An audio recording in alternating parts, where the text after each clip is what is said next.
अयोध्या राम मंदिर रामलला का दिव्य दरबार। अयोध्या के नव्य श्री राम मंदिर में प्रथम तल का कार्य लगभग पूर्ण होने को है। श्री राम जन्मभूमि तीर्थ क्षेत्र ने निर्माणाधीन मंदिर के प्रवेश द्वार पर स्थापित गज, सिंह और गरुड़ जी की मूर्तियों के चित्र साझा किए हैं। ये सीढ़ियों के दोनों तरफ लगाए गए हैं। ये मूर्तियां राजस्थान के बंसी पहाड़पुर के हल्के गुलाबी रंग के बलुआ पत्थर से बनी है। श्री राम जन्मभूमि मंदिर में राजस्थान के बंसी पहाड़पुर इलाके में मिलने वाले गुलाबी पत्थर का काफी प्रयोग हुआ है।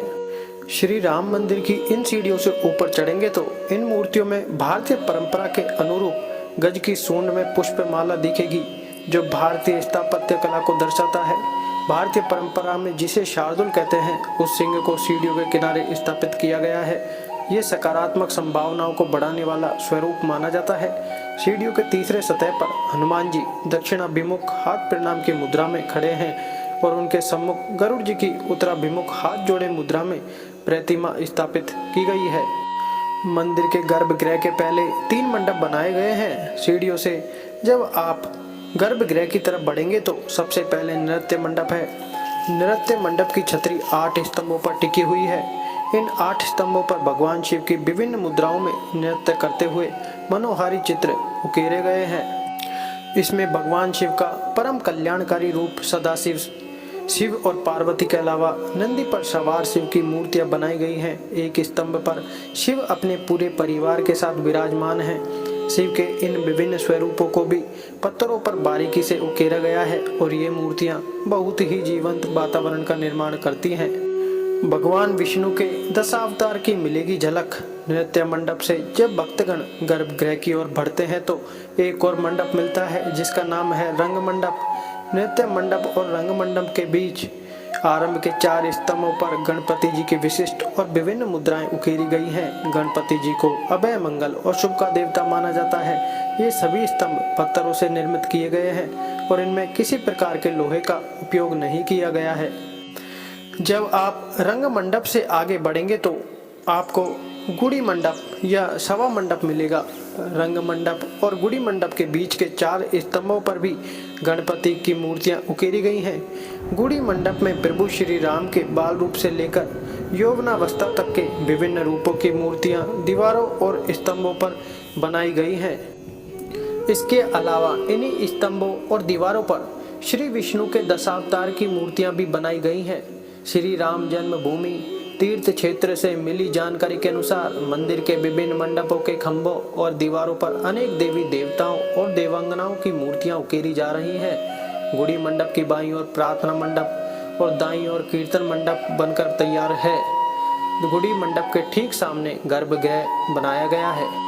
गर्भगृह के मुख्य द्वार पर जय विजय की मूर्ति द्वारपाल के रूप में लगाई गई है। सनातन परंपरा में जय विजय स्वर्ग के द्वारपाल माने जाते हैं। अब तक आप गुलाबी पत्थर पर इन मूर्तियों को देख रहे थे, लेकिन जहां से गर्भगृह आरंभ होता है वहां से सफेद संगमरमर का काम दिखने लगता है। सभी स्तंभ और दीवारें सफेद हैं। मूर्तियां भी इन सफेद रंगमरमर शिलाओं पर ही उकेरी गई है। गर्भगृह के चौखट पर दोनों तरफ चंद्रधारी गंगा यमुना की बहुत ही सुंदर मूर्तियां बनाई गई हैं। एक तरफ गंगा जी हाथ में कलश लिए हुए मकर वाहिनी स्वरूप में है तो दूसरी तरफ यमुना जी कूर्म वाहिनी स्वरूप में स्थापित की गई हैं। गर्भगृह की बाईं तरफ बड़े से मंडप में एक ताके पर गणेश जी की मूर्ति है और उसके ऊपर रिद्धि सिद्धि और शुभ लाभ के चिन्ह बनाए गए हैं। यहाँ आकर गर्भगृह के पहले ही भक्तों को भारतीय परंपरा और लोक में प्रचलित देवी देवताओं के दर्शन होते हैं। एक ताके में हनुमान जी की प्रणाम मुद्रा की मूर्ति के ऊपर अंगद, सुग्रीव और जामवंत की मूर्तियां बनाई गई हैं। इनसे गर्भगृह तक पहुँचते पहुँचते भक्त पूरी तरह से राम कथा में डूब जाते हैं। गर्भगृह के मुख्य द्वार के ठीक ऊपर समस्त सृष्टि के पालक श्री विष्णु भगवान की शेषनाग पर लेटी मुद्रा को पत्थर पर उकेरा गया है। भगवान राम और कृष्ण को विष्णु भगवान का ही अवतार माना जाता है। इस कारण से गर्भगृह के मुख्य द्वार पर शेषशाही भगवान विष्णु का चित्र उकेरा गया है। शेषनाग के विग्रह की शैया पर लेटे हुए श्री भगवान विष्णु के मस्तक पर मुकुट हैं। उनके पांव के पास धन और वैभव की देवी लक्ष्मी जी बैठी हुई हैं। हमारी पौराणिक और धार्मिक ग्रंथों में भगवान के 3 स्वरूप बताए गए हैं, ब्रह्मा, विष्णु और महेश। ब्रह्मा जी इस समस्त सृष्टि के निर्माता विष्णु जी समस्त सृष्टि के पालनकर्ता और शिव जी यानी महेश को सृष्टि का श्रृंगारक कहा जाता है। गर्भगृह के मुख्य द्वार के ऊपर शेष शैया पर लेटे विष्णु भगवान के साथ ब्रह्मा जी और शिव जी की मूर्तियां भी बनाई गई हैं। गर्भगृह के द्वार के ऊपर जहां ये मूर्तियां बनाई गई हैं वो एक अर्धचंद्राकार क्षेत्र है। इस अर्धचंद्राकार की परिधि पर ही सूर्य, चंद्रमा और गरुड़ जी की मूर्तियां बनाई गई हैं। भारतीय स्थापत्य कला का परम वैभव नव्य श्री राम मंदिर पूरा गर्भगृह सफेद संगमरमर के पत्थरों से बना है और नागर शैली में बने इस मंदिर के गर्भगृह की गोलाकार छत में बेहद सुंदर अलंकरण किया गया है। गोलाकार छत के ठीक नीचे प्रभु श्री राम के नव्य विग्रह के लिए एक चबूतरा बनाया है जो 3 स्तर का है। चबूतरे के सबसे पीछे वाले हिस्से में भगवान श्री राम के बाल्यावस्था की मूर्ति लगाई जाएगी। ये मूर्ति 5 फीट की है जिसमें 51 इंच पर प्रभु श्री राम का मस्तक है। मंदिर का डिजाइन इस प्रकार से बनाया गया है कि प्रत्येक राम नवमी पर श्री राम के मस्तक पर सूर्य किरण का अभिषेक होगा।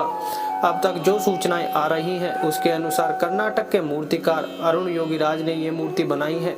अरुण योगीराज की बनाई मूर्ति शास्त्रों में वर्णित प्रभु श्री राम के रूप रंग के अनुरूप श्यामल रंग की है। इस मूर्ति को भी कर्नाटक के पत्थर से तैयार किया गया है। नव्य प्रतिमा के लिए वस्त्र और आभूषण तैयार किए जा रहे हैं। गर्भगृह के इस चबूतरे के दूसरे हिस्से पर श्री राम का जो विग्रह इस समय अस्थायी मंदिर में है उसको स्थापित किया जाएगा। उनके साथ वहां लक्ष्मण जी और भरत जी के विग्रह भी स्थापित होंगे।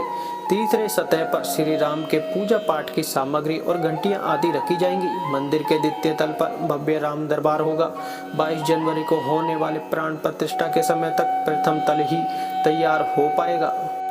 भारतीय परंपरा और कलाओं से जुड़ा होगा मंदिर। मंदिर के लोअर प्लिंथ यानी भूतल से 5 फीट ऊपर तक गुलाबी पत्थरों पर वाल्मीकि रामायण के आधार राम जन्म से लेकर राम राज्याभिषेक तक की मूर्तियां उकेरी जाएंगी। इन मूर्तियों को संस्कार भारती के राष्ट्रीय अध्यक्ष और प्रख्यात चित्रकार वासुदेव कामत के चित्रों के आधार पर तैयार किया जाएगा।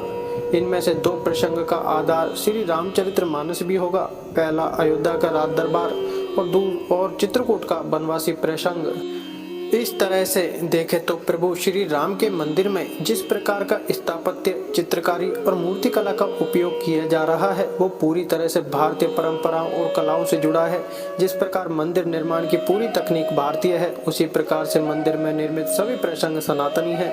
कई जगह इसका उल्लेख मिलता है कि सम्राट विक्रमादित्य ने जिस राम मंदिर का निर्माण करवाया था वो कसौटी पत्थर के 84 स्तंभों तथा 7 कलशों वाला विशाल मंदिर था। उस मंदिर के अवशेष ही मिले थे, लेकिन अब श्री राघवेंद्र सरकार को जो मंदिर बन रहा है वो भी भव्यता में कम नहीं है। श्री राम जन्मभूमि तीर्थ क्षेत्र के अनुसार पूरे मंदिर में 392 स्तंभ होंगे जो मंदिर और अयोध्या के वैभव को पुनर्स्थापित करेंगे। यह थी राम मंदिर से जुड़ी समस्त जानकारियां। वीडियो को लाइक करके चैनल को सब्सक्राइब करके बेल आइकन जरूर दबाएं। धन्यवाद।